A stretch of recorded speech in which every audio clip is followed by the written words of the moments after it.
అది ఉత్తరప్రదేశ్లోని హర్దోయ్ జిల్లా సవాజ్పూర్ పోలీస్ స్టేషన్. ఏదో కేసు గురించి పోలీసులంతా డిస్కస్ చేస్తున్నారు. ఇంతలో ఓ వ్యక్తి వచ్చి, నేను అర్జెంటుగా సీఐతో మాట్లాడాలి అన్నాడు. ఇంకా సీఐ రాలేదు. ఓ కేసు మీద బయటకు వెళ్లారు. వెయిట్ చేయండి అని అక్కడున్న రైటర్ సమాధానమిచ్చాడు. ఓ అరగంట తర్వాత సీఐ ఇంకా రాలేదా సార్ అని అడిగాడు వచ్చిన వ్యక్తి. ఇంకా లేదు. అసలేం జరిగిందో చెప్పు. సార్, వచ్చేలోపు నేను కంప్లైంట్ రాస్తాను అని రైటర్ అన్నాడు. ఇంతలోనే సీఐ రావటంతో, అయ్యా, మీరే మా కాపురాన్ని నిలబెట్టాలి అంటూ సీఐ కాళ్లమీద పడిపోయినంత పనిచేశాడు. ముందు అసలేం జరిగిందో చెప్పండి, అప్పుడేం చేయాలో ఆలోచిద్దాం అన్నారు సీఐ. అంతే.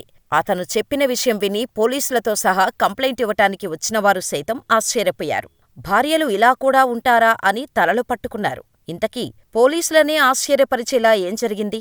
ఓ బెగ్గర్ రాసిన కుటుంబ కథాచిత్రం ఇప్పుడు చూద్దాం. యూపీలోని హర్దోయ్ జిల్లా హర్పల్పూర్ గ్రామానికి చెందిన రాజుది వ్యవసాయ ఆధార కుటుంబం.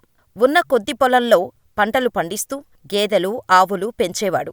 ఇక రాజుకి పెళ్ళిడు రాగానే ఇంట్లోని వాళ్ళు సంబంధాలు చూడటం మొదలుపెట్టారు. ఎంతమందిని చూడటానికి పెళ్లి సంబంధానికి వెళ్ళినా ఎవరూ అంతగా నచ్చటంలేదు రాజుకి. తన తోటి వాళ్ళందరికీ పెళ్ళిళ్ళైపోతున్నాయి కానీ రాజుకి మాత్రం పెళ్లి సంబంధం కుదరకపోవటంతో తల్లిదండ్రులు చాలా బాధపడేవారు. అయితే ఓ రోజు మంచి సంబంధం ఉందని, మీకు ఖచ్చితంగా నచ్చుతుంది అంటూ పక్క ఊరిలోనే ఉండే రాజేశ్వరి గురించి పెళ్ళిళ్ళ పేరయ్య చెప్పాడు. ఇక అక్కడికి పెళ్లిచూపులకు వెళ్లిన రాజు రాజేశ్వరిని చూసి ఫ్లాటైపోయాడు. ఇక వెంటనే ముహూర్తాలు పెట్టించేసి పెళ్లి చేసేసుకున్నాడు. భార్యని పువ్వుల్లో పెట్టుకొని చూసుకోలేకపోయినా ఉన్నంతలో చాలా ప్రేమగా చూసుకునేవాడు రాజు. ఇక వీరి అన్యోన్య దాంపత్యానికి 6 పిల్లలు కూడా పుట్టారు. ఎంతో హ్యాపీగా ఉన్న వీళ్ల ఫ్యామిలీలోకి బిచ్చగాడి రూపంలో పెద్ద సమస్య వచ్చి పడింది. ఓ రోజు పక్క ఊరు నుంచి అడుక్కోటానికి వచ్చిన నాన్హే పండిట్ రాజు ఇంటికి వచ్చి తినటానికి ఏమైనా ఉంటే పెట్టమని అడిగాడు. అప్పుడే ఇంట్లోవారి కోసం రోటీలు చేస్తున్న రాజేశ్వరి వేడివేడిగా 2 రోటీలు నాన్హే పండిట్కు ఇచ్చింది. అయితే రాజేశ్వరి అందానికి ముగ్ధుడైన నాన్హే ఎలాగైనా ఆమెను ముగ్గులోకి దించి కోరికలు తీర్చుకోవాలని అనుకున్నాడు. అలా తరచూ అడుక్కోటానికని వచ్చి రాజు ఇంటి దగ్గరే తిష్టవేసేవాడు నాన్హే పండిట్. భర్త పొలం పనులకు, పిల్లలు స్కూలుకి వెళ్లటంతో రాజేశ్వరి కూడా నాన్హే పండిట్తో మాట కలిపింది. అలా కొన్ని రోజులకు రాజేశ్వరి నాన్హే పండిట్తో పీకల్లోతు ప్రేమలో పడిపోయింది. అతను రాకపోతే విలవిలలాడిపోయేది. ఏం తిన్నాడో, ఎక్కడ ఉన్నాడో అంటూ తెగ బాధపడిపోయేది. ఇక ఇటువంటి బాధలు ఉండకూడదని నాన్హే పండిట్ ఫోన్ నెంబర్ తీసుకొని ఎప్పుడు ఎక్కడ ఉన్నాడో తెలుసుకునేది. ఇక భర్త అలా పొలం పనులకు వెళ్లగానే బిచ్చగాడితో సెల్ఫోన్లో ప్రేమాయణం మొదలుపెట్టేది. నాన్హే పండిట్ వ్యవహారంపై భర్త రాజుకి అస్సలు అనుమానం రాకుండా జాగ్రత్త పడటమే కాదు, తాను మాట్లాడే ఫోన్ను కూడా చాలా సీక్రెట్గా ఉంచేది. కనీసం పిల్లలు తన ఫోన్ ముట్టుకున్నా కోపంతో ఊగిపోయేది. రాజేశ్వరితో వచ్చిన ఈ విపరీత మార్పుని రాజు గమనించాడు. అసలు ఫోన్ ముట్టుకుంటే ఎందుకంత కోప్పడుతుందని తెలుసుకోవాలని నిఘా పెట్టాడు. గంటల తరబడి ఒకే నెంబర్తో ఫోన్ మాట్లాడటాన్ని కనిపెట్టిన రాజు భార్యని మందలించాడు. 6 పిల్లలు ఉన్నారు. నీ ప్రవర్తన మంచిగా లేదు. నిన్ను చూసే పిల్లలు నేర్చుకుంటారు. బాధ్యతగా ఉండు అంటూ నచ్చజెప్పాడు. ఇక అప్పటినుంచి మరింత రెచ్చిపోయింది రాజేశ్వరి. నాన్హే పండిట్ను ఏకంగా ఇంట్లోకి రానిచ్చి రొమాన్స్ చేసేది. ఓ రోజు వీరిద్దరూ ఏకాంతంగా ఉండగా రాజు ఇంటికి వచ్చి మొత్తం చూసేశాడు. చిచి, నువ్వింత దిగజారుతావా? పిల్లల గురించి ఆలోచించకుండా బిచ్చగాడితో కులుకుతున్నావా అంటూ ఫైరైపోయాడు రాజు. ఇక భర్త కాళ్లపై పడిపోయిన రాజేశ్వరి ఇంకోసారి ఇలా చెయ్యను అంటూ భర్తను బతిమాలింది. పిల్లల గురించి ఆలోచించి రాజేశ్వరి గురించి పెద్ద మనుషులలో పంచాయితీ పెట్టించలేదు రాజు. ఈ ఘటన జరిగిన కొన్ని రోజులపాటు అసలు నాన్హే పండిట్ ఇంటి పరిసరాల్లోకి రాలేదు. కాని అలవాటుపడ్డ దేహం నాన్హే పండిట్ ఇచ్చే సుఖం కోసం అల్లాడిపోయేది రాజేశ్వరి. ఇక భర్తతో ఉంటే రోజూ గొడవలే అని ఓ ప్లాన్ వేసింది. జనవరి 3న కూరగాయలు, బట్టలు కొనాలి. మార్కెట్కు వెళ్తున్నాను అని మధ్యాహ్నం ఇంటినుంచి వెళ్ళింది. కాని రాత్రవుతున్నా ఇంటికి రాలేదు రాజేశ్వరి. కంగారు పడిన రాజు బంధువులకు ఫోన్ చేసి అడిగాడు. అలాగే గ్రామంలో చుట్టుపక్కలంతా గాలించాడు.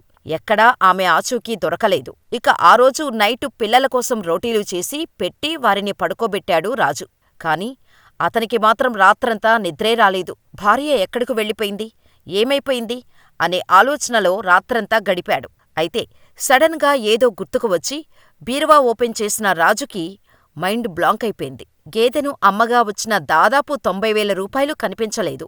అయితే భార్యే ఆ డబ్బులతో వెళ్ళిపోయి ఉంటుందని, నాన్హయ్ పండిట్తో వెళ్ళిపోయిందేమో అన్న అనుమానం వచ్చింది. ఇక ఎప్పుడు తెల్లవారుతుందా అని ఎదురుచూసిన రాజు ఉదయాన్నే సవాస్పూర్ పోలీస్ స్టేషనుకు వెళ్ళాడు. తన భార్య గురించి, బిచ్చగాడు గురించి చెప్పి ఎలాగైనా తన భార్యను తనకు అప్పగించాలని కేసు పెట్టాడు రాజు. అసలు ఆమె ఎప్పుడు వెళ్ళిపోయింది, వెళ్ళిపోయే ముందు ఏమన్నా చెప్పిందా అని పోలీసులు ప్రశ్నించారు. జనవరి 3న మధ్యాహ్నం 2 గంటల సమయంలో కూరగాయలు, బట్టలు కొనడానికి మార్కెట్కు వెళ్ళి వస్తానని మా కుమార్తె ఖుష్బూకి నా భార్య రాజేశ్వరి చెప్పింది. బయటకు వెళ్లిన ఆమె తిరిగి రాలేదు. ఎక్కడ ఉంది, ఏమైందోనని వెతికాను. అయినా ఆచూకీ దొరకలేదు. ఇంట్లోని గేదెను అమ్మగా వచ్చిన డబ్బును తీసుకెళ్ళింది. అప్పుడప్పుడు తన గ్రామానికి వచ్చే బిచ్చగాడు నాన్హే తన భార్యతో మాటలు కలిపి పరిచయం పెంచుకున్నాడని, తర్వాత ఆమెను మాయచేసి వలలో వేసుకున్నాడన్న రాజు రోజూ ఇద్దరూ ఫోన్లో మాట్లాడుకునేవారని పోలీసులకు చెప్పాడు. బిచ్చగాడు నాన్హే పండిట్ తన భార్యను కిడ్నాప్ చేసి ఉంటాడని కేసు పెట్టాడు రాజు. ఇక ఈ స్టోరీ వినగానే పోలీసులకు ఫ్యూజులు అవుటైపోయాయి. 6 పిల్లలను, భర్తను వదిలేసి బిచ్చగాడితో వెళ్లిపోయిన రాజేశ్వరి గురించి విని ఆశ్చర్యపోయారు. ఇక రాజు ఇచ్చిన ఫిర్యాదు మేరకు భారత న్యాయ సంహితలోని సెక్షన్ 87 ప్రకారం కేసు నమోదు చేశారు. ఈ చట్టం ప్రకారం నిందితుడికి 10 ఏళ్ల వరకు జైలు శిక్ష పడే ఛాన్స్ ఉంది.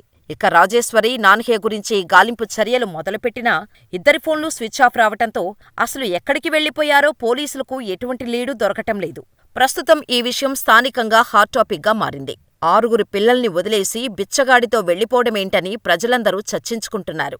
ఇక ఈ విషయం కాస్త సోషల్ మీడియాలో వైరల్గా మారింది. ఇంట్లో సాఫీగా కూర్చొని పిల్లల్ని చూసుకోవటం ఆమెకు కష్టంగా మారిందేమో, ఇల్లు లేకుండా భిక్షమెత్తుకొని తినాలని అనిపించిందేమో అంటూ నెటిజన్లు కామెంట్స్ పెడుతున్నారు. మరి ఈ ఘటనలో తప్పు ఎవరిదని మీరనుకుంటున్నారో మాకు కామెంట్ చేయండి.